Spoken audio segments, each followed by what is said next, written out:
She was auctioned off while still bleeding from birth, but one rancher bought her just to give her. The barn smelled of dust, sweat, and desperation. The wooden rafters creaked with the weight of men leaning over railings, voices gruff with bids and bargains. But among the cattle, old wagons, and broken tools lined up for auction, something unimaginable lay swaddled in a torn blanket. A baby girl. Her skin was pale, her tiny chest heaving with uneven breaths, and a streak of crimson still clung to her temple, proof that she had entered this world only hours earlier. She wasn't supposed to be here. Not like this. Not being treated as if she were no more valuable than the rusted plow on the lot beside her. The crowd shifted uneasily, some laughing to cover their discomfort, others whispering curses at the cruelty. Nobody knew exactly where the child had come from, only that her mother, a young woman too poor and too broken, had walked away, leaving the infant behind. And in this ruthless town where survival trumped sentiment, the baby had been set on the block, an extra atom thrown into the day's sale. Alive, reduced to a bid.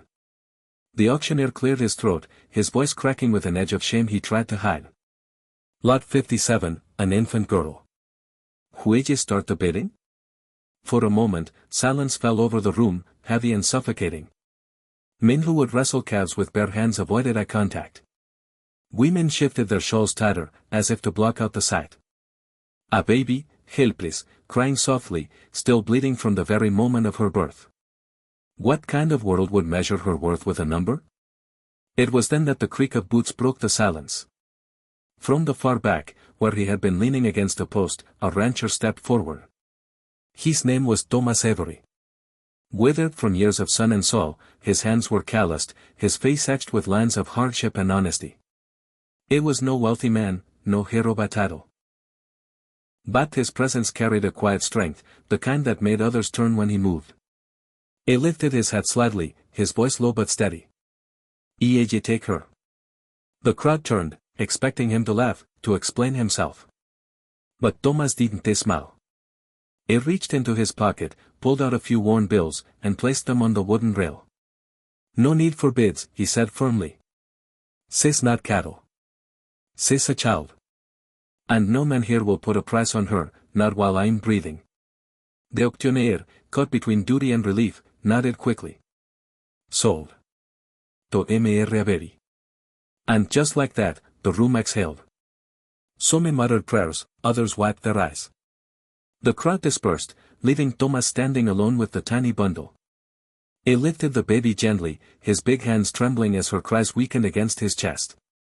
She was so small, so fragile, yet she clung instinctively to his finger, as if she knew, without words, without understanding, that he would not let her go.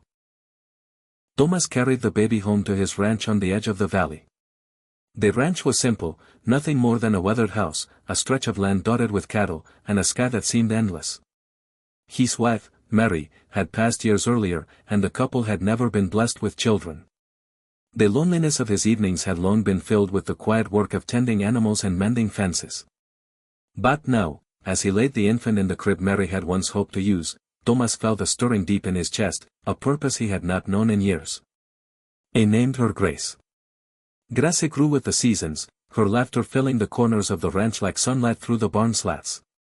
Thomas fed her, clothed her, rocked her through the nights when storms rattled the windows. His neighbors, once skeptical, began to admire the bond between the gruff rancher and the little girl. He bought her just to give her a chance, they whisper. Not for himself, just for her. But kindness often invites trials. As Grace turned 3, whispers from the town began to rise.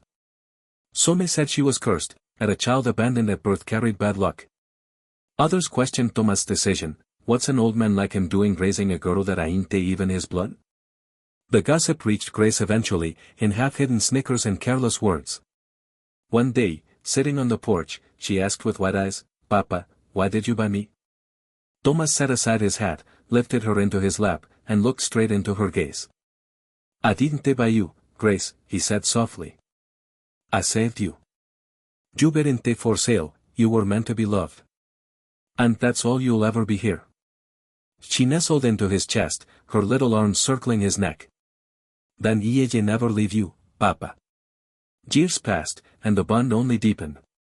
Grace grew into a bright, kind young woman, known in town for her gentle spirit and tireless compassion. She helped widows with their gardens, read to children at the schoolhouse, and nursed injured animals back to health. People who had once whispered now turned to her for guidance. That girl, they say, she carries light wherever she goes. But fate is not without storms. When Thomas fell ill in his later years, Grace became his caretaker. She cooked, cleaned, and read aloud to him at night, her voice steady even as his body weakened. One evening, as the sun bled into the horizon, Thomas took her hand, his breath ragged. "Grace," he whispered, "I don't know how much time you've got left. But I need you to know something. The day I found you at that auction, I thought I was giving you a home. But truth is, you gave me mine. You healed a loneliness I didn't think could be healed. You've been the greatest gift I never expected." Grace wept quietly, holding his hand against her cheek. "Papa, you didn't just give me a home, you gave me life. And I promise, I'll carry your love with me, wherever I go." Thomas closed his eyes, peace softening his features.